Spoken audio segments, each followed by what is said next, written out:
భక్తులైన వారు తీసుకొని పోబడుచున్నారు, కీడు చూడకుండా నీతిమంతులు కొనుపోబడుచున్నారని ఎవ్వరికీ తోచదు. నీతిమంతుడు ఎవరికి తెలియకుండా చనిపోతున్నాడు. మరణం అలా వస్తుంది.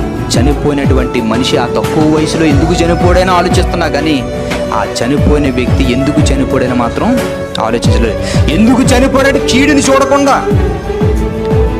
చూడకుండా మనిషి, దేవుడు నీతిమంతుల ఆయుష్ అక్కడతోటి ముగించి తీసుకువెళ్తున్నాడట.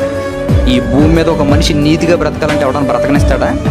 ఒక మనిషి నీతిగా బ్రతుకుతామంటే బ్రతకనిస్తాడా ఎవడన్నా? నీతిగా బ్రతకండి ఒకసారి. నీతిగా బ్రతికారు అనుకోండి, లేనిపోని నిందలు వేస్తారు. నీతిగా బ్రతికారు అనుకోండి, మరీ అంత మంచిదనం పనికిరాదు. ఒకవేళ మంచిగా ఉన్నామనుకోండి, నీకు ఇదే పని అనుకుని ఒకరిని నీ చూసి వారలేని పరిస్థితుల్లో ఉంటుంది.